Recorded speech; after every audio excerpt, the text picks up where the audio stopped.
District loko Kaberemaido nesda dumu Abaatin akwata ngon keda kisa kanyare anuware nuda pono kora na Osomeroi Iuni lwe gitigita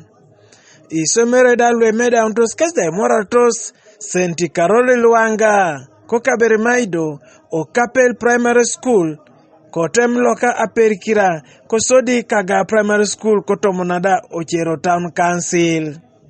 ingar no kolwe gitigita luki Osomeroi kalu kesda jasi kanukada ajaun Abaatin nu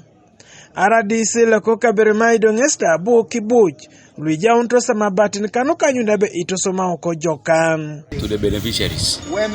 They use these iron sheets correctly. They put it into the right use. Like now,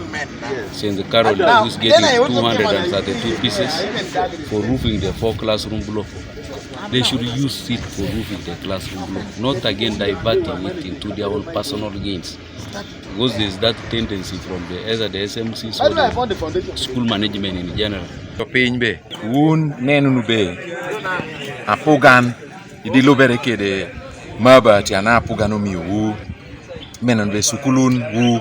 otio yige totwal sukul magaya sukul mesen Karoli ile sukul mo Kapel Abati ami government omio otieko donyo wano mio but SMCs committees so nende Abati go omede kede gi metimo tich amomio Abati go pe tite undio nywala ngamito pono tutwal piwungera pama yepona papat wanaro meda tich kede government me NRM ame tietimo ne wan gia wano tie mito dibeo office me teso affairs odo mabati na mopoko isukulu na dek sukulu me Karoli Luanga sukulu mo Kapel karachiel kede sukulu me Okaga Abaatin gi bino gi konyo wan mino wa nyano wel me uda wano tie kede ude me joponyo ter bala jomo Kapel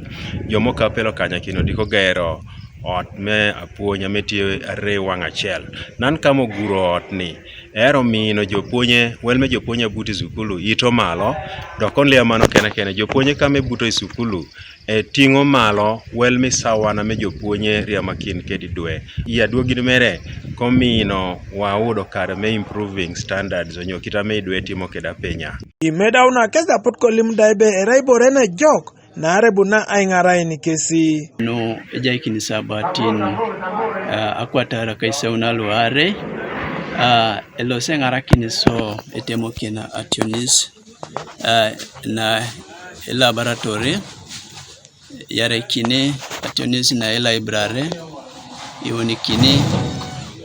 ajatare simera tukuna unibon sina wan paka sina siri losbe ngarakini so adumun etolim lo atukota no sinya fo tilem kede peko me telo we sukul